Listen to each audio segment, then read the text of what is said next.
A big moment. It requires full focus. This thing's like a firework. Don't use without adult supervision. But we're adults, but I feel like we still need supervision.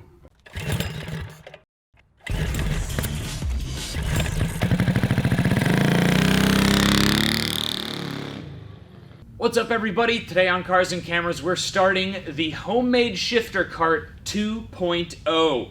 So in the last shifter cart build, we basically just proved the concept that you can adapt a regular go-kart engine to an ATV transmission and have a really sweet setup. Well, in this build series, we're doing the same thing, but on a much higher, much cooler level. So we're starting with this full suspension candy cart, as it's called, that's powered by a 150cc GY6 engine that is smoking, kind of blown up, just bad shape. And we have the rear half of a 2005 Arctic Cat 300 that has a blown up engine, but it has a transmission and independent rear suspension with 5 forward gears and 1 reverse gear. It also has this output shaft for potential 4-wheel drive that we could install down the road. Anyway, the idea is that we're going to cut the jug off the bad engine and adapt 1 or 2 go-kart engines to this transmission so we can have forward, reverse, potentially 4-wheel drive for a full suspension, homemade rally shifter cart. Our first obstacle is trying to figure out how we're going to get our engines or power plant to our transmission. Now, there's several ideas here. One of them is pulling the head and jug off and maybe putting a sprocket onto the crankshaft, or maybe we can use the side starter, whatever that thing is, and adapting a sprocket to that. I don't think that's going to be strong enough, but you know, we're going to tear into this thing and figure it out as we go. Okay, so I guess the first thing to do before we tear the jug off is to remove this starter cup to see if we can actually either weld or bolt a sprocket onto this that will hold up to 20 horsepower. So hopefully this comes off pretty easy. Well, that's good. That broke loose. Oh man, that is a rusty spline. Oh boy. Oh, it's popped loose. Hey, nice. All right, well, how's it looking? Like you said, or what you thought, That's pretty, that is so puny. That is pretty dinky. Like, I don't think we can... Because if we had to put something on this, we're either going to have to machine this part of the engine case off to get like the chain alignment, or we're going to have to come out off of that, which just makes it even weaker. Yeah. So I don't see it happening with this. No. So, looks like we're going to have to tear into the jug and somehow get a sprocket on that rotating assembly or something. Yep. Our donor engine sat with water in the cylinder for years, and the ports, valves, and cylinder were badly corroded. We figured it was the perfect donor for our backyard shifter cart 2.0.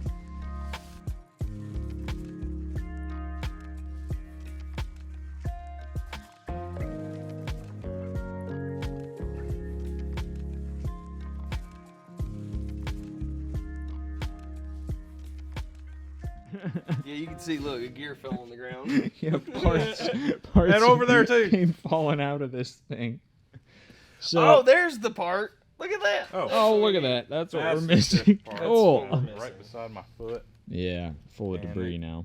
It goes. And we're trying to figure out if there's going to be an easy spot dear. Just checking. to tie into our engine chain. You got the timing chain, but you can't tell me that this gear would hold up to however much power we're going to put at this project.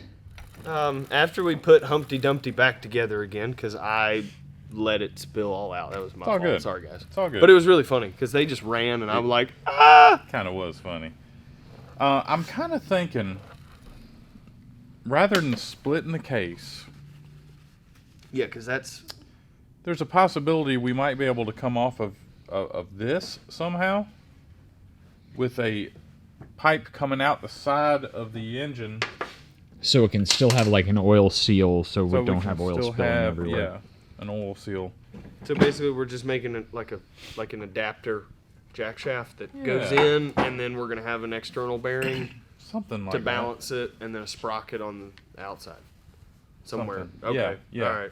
Because the sprocket out to the side, boy, that would be so much simpler. Yeah, I mean, and we could.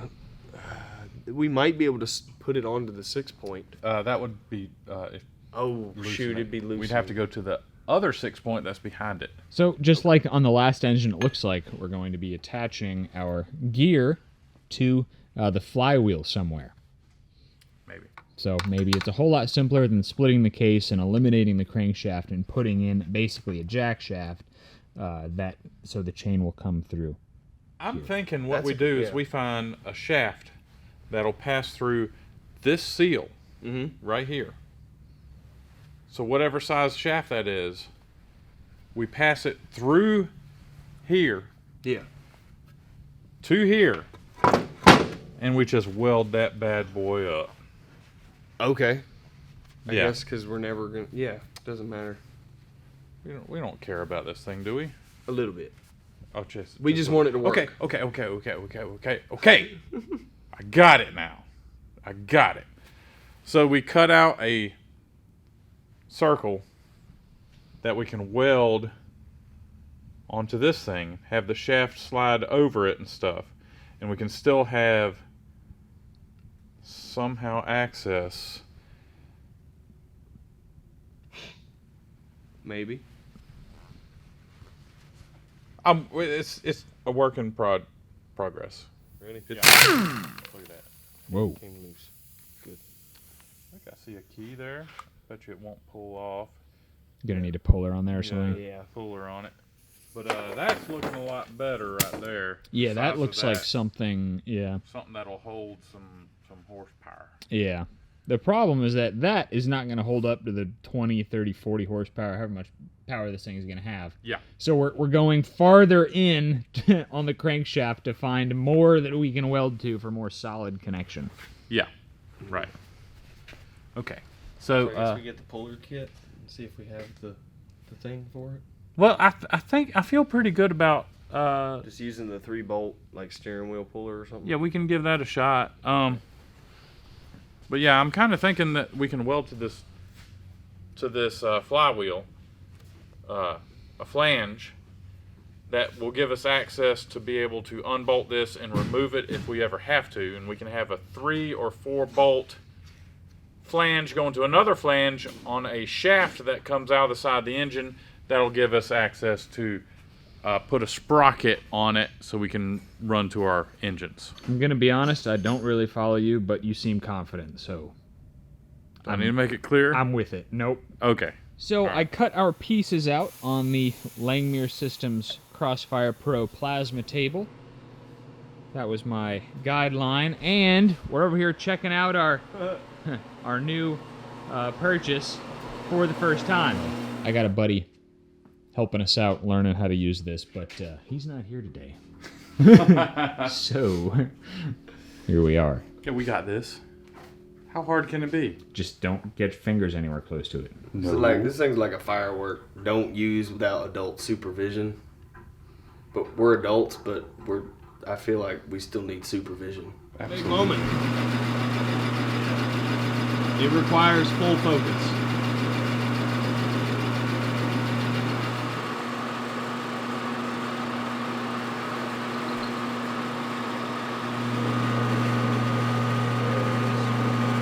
So our part looks cool so far, but we're still just working on making the whole like circular. It's crazy. Like I don't know how many we might have taken off 15 thousandths, and it's still not perfectly circular. Pretty sweet. So we're just gonna keep taking like bite by bite and working this thing, but it's a pretty sweet machine. Not bad. Yeah. I guess little by little is better because we can't put it back. Yeah. And we don't want to break anything. Yeah.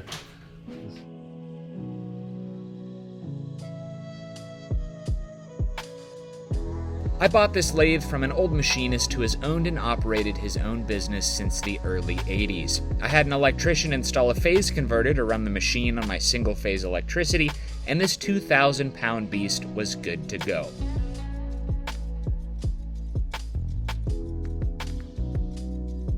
We all have limited experience running a lathe, so I'll be checking the video comments for tips and tricks from you machinists out there.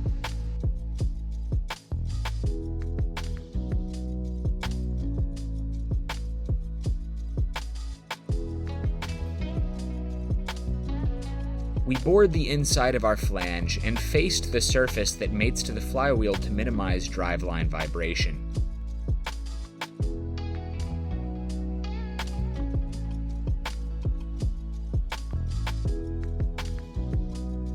We then turned the outside of our flange for a perfect fit inside the flywheel. My hunch is that the sparks came from too much RPM for this cut.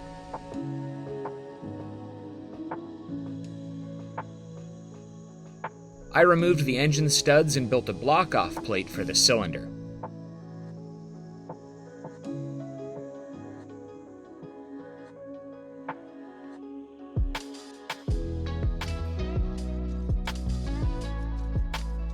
Our final job on the lathe was making 6 identical spacers to space the flange off of the flywheel.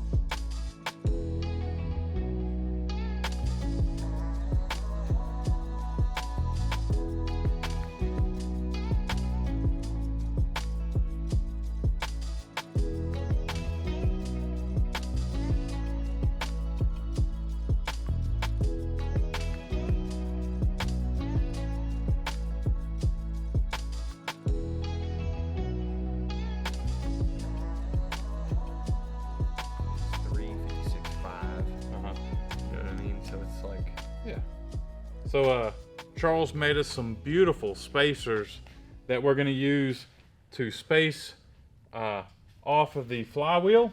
And he also made this. For our flange here. So the spacers go in there, flange goes right there, and then we're going to build off the flange with a, you know, this is a little big output shaft coming through. Yeah. So basically this will still have an oil seal, and this will still have oil in it, and it's our way of getting a shaft outside of the engine. With a bearing. We lost our charging system though. We can put an alternator on it. Yeah. That, or I mean, the only thing it's going to need is headlights, so just charge the battery, I guess. Yeah. We'll figure it out. It'll be fine. I dare say that those pieces look like they belong in here. I know, right? This channel is having an identity crisis. Just, we're not done yet.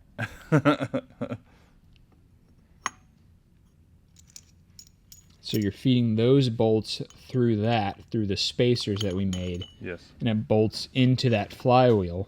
Yes. And the flywheel is not going to come off the crankshaft? No, because we haven't loosened it or pulled it off yet. So it's got, it's double. Is it double loaded? We're gonna have to tighten that up. Yeah, we gotta tighten that thing back up. So we gotta shorten these. Okay. So those bolts are too long. So those are bottoming out somewhere. Yeah, they're bottoming out like behind the flywheel. You can hear. Oh boy. Okay, no more scrapey. I mean, it's just. You're putting metal in the gearbox. No, it's behind. Oh yeah, you're right. I mean, just a little bit. I know. Just well, hey, a little hold on. bit. I should be quiet. I'm the guy that just cut the connecting rod off of an open engine case. So we both. You and me both. Yeah. So we shortened the bolts and we got them tightened up, and gotta say that looks pretty darn good, especially compared to our last one, which was just a sprocket bolted onto or welded onto a flywheel. Yeah. This is solid.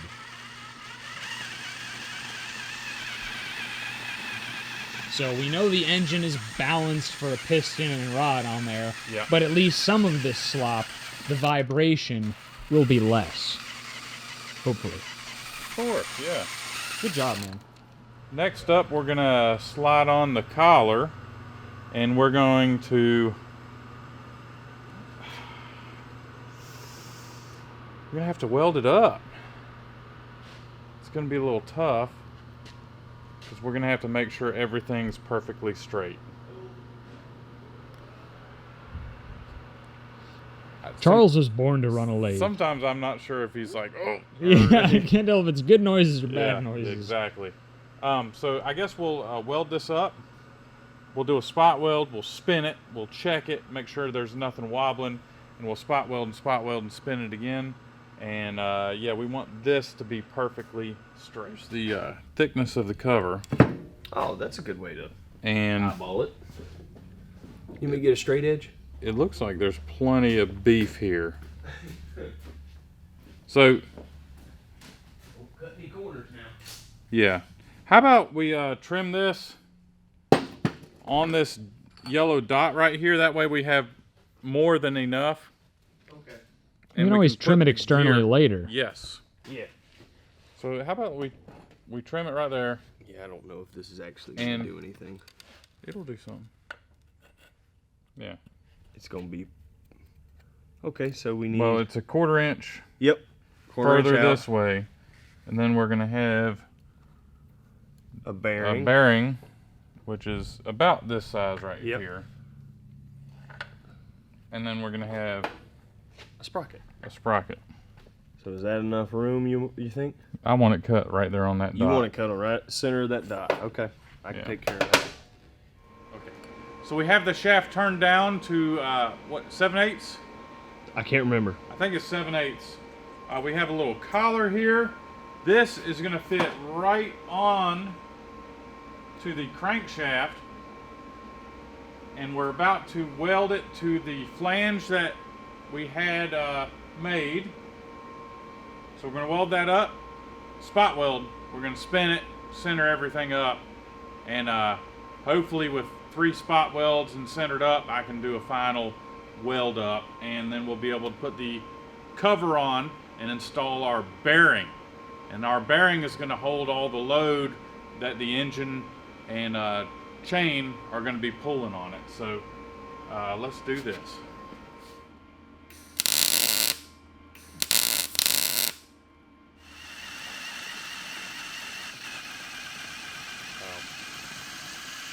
Hey, but that's why There you it is. tacked it one side, Yeah. and then you're going to tap it with a hammer.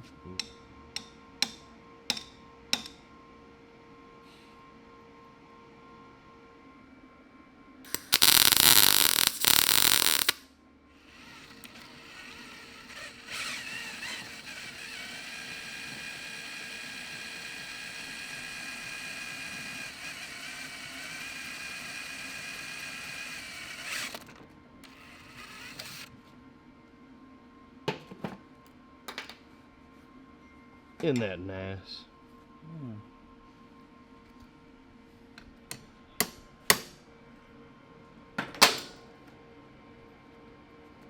That actually looks pretty good That looks real good. for just right there. tapping it with a ratchet. I'm going to do hammer. another tiny little spot weld in another location. It's crazy when you weld and you watch it pull the metal. Oh yeah. All right, so I have this piece welded up. Pretty good.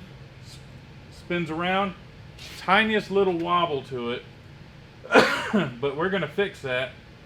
I got some boogers on here I need to hit with the file. But we're about to put this cover on, and we're going to put the outer bearing on. And this is going to help support and center this shaft so we don't have any type of wobbling, because we don't want the chain to go tight and loose like on our other shifter cart. So let me get this file, clean that up, and get this cover on. All right, man, I'm going to be welding the outer support bearing. And this is going to help hold this crankshaft in place solid so we can have our sprocket and chain pulling and it won't be harming anything. So let's get this thing spot welded in. Ready? Yep.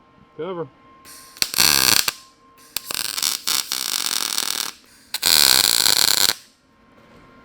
All right. That's spot welded in place. Look at that. That is cool, man. Isn't that nice? Look, it's straight, smooth. This is way better than the last one. I know, right? And our sprocket is going to fit right there. We got the key for it. This thing is just going to be so super. So we have successfully converted a blown-up ATV engine into a modular 5-speed transmission with reverse with independent rear suspension that's ready to accept whatever type of engine we want to put on it. We're thinking of linking two 212 engines together, kind of like we were planning on our Princess Kart. It'd probably be the perfect power plant in terms of packaging on this particular go-kart that we're planning on. Man, this thing's pretty awesome. I think it turned out a little bit better than I was expecting, to tell you the truth. Same. Yeah, this is good. Go ahead and give this video a thumbs up if you enjoyed the machining time-lapse montage. Can't wait for more of them, and can't wait to see what this setup is going to look like in the candy cart. We're basically making a cheap version of a side-by-side. Yeah, absolutely. And it's going to be awesome. So be sure to subscribe to Cars and Cameras. Don't miss the next episode. And yep, we're working on the Opel GT in the background, but we're looking to make a lot of progress before we start posting on it. So you will see that very soon on the channel. Thanks for watching. We'll see you next time.